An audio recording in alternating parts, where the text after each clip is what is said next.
நமஸ்காரம். இப்பொழுது வாங்கி பாத் என்று செய்யப் போகிறேன். வாங்கி பாத் என்றால் வேறொன்றும் இல்லை, கத்திரிக்காய் சாதம்.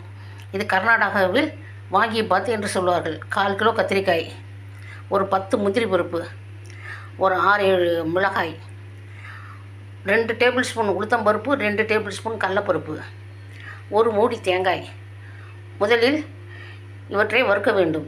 முந்திரி பருப்பை நெய்யில் வறுத்து தனியாக வைத்துக்கொள்ளவும். கடலப்பருப்பு, மிளகாய், தேங்காய் இவற்றை வறுத்து பொடி செய்ய வேண்டும். கத்திரிக்காயை வாணலியில் போட்டு கடுகு உளுத்தம்பருப்பு போட்டு தாளித்து கொண்டு கருவேப்பிலை போட்டு காயை போட்டு நன்றாக வதக்க வேண்டும். அதன் பின் மஞ்சள் தூள், மிளகாய்த்தூள், உப்புத்தூள், இந்த பொடி எல்லாவற்றையும் போட்டு கிளறி சாதத்தை எடுத்து போட வேண்டும். 1 கிலோ சாதம் என்றால் 1/2 கிலோ கத்திரிக்காய் வேணும். இப்போது நான் 1/4 கிலோ தான் சாதம் வைத்திருக்கிறேன். 1/4 கிலோ பொரியல் செய்வதால் கொஞ்சம் எடுத்து வைத்துவிட்டு மீதியை வைத்து உங்களுக்கு வாங்கி பார்த்து காட்டுகிறேன். பொரியலாக தயாராகிவிட்டது. ஒரு மூடி எலுமிச்சம்பழம் பிழிந்துள்ளேன். விருப்பமுள்ளவர்கள் எலுமிச்சம்பழம் போட்டுக்கொள்ளலாம்.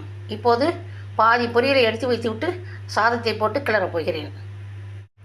1/2 ஸ்பூன் பொடி உப்பும் வறுத்த முந்திரி பருப்பும், ஒரு 3 ஸ்பூன் நெய் விட்டு நன்றாக கிளறி வைக்கவும். அப்போது தான் வாசனை கமகமம் என்று இருக்கும். பொடி உப்பு ஏன் போடுகிறேன் என்றால் பொரியலாக இருக்கும்போது சரியாக இருக்கும். சாதமாக பிசைந்து விட்டால் உப்பு பத்தாது. அதற்காக 1/2 ஸ்பூன் உப்பு போட்டு கிளறி வைத்துள்ளேன்.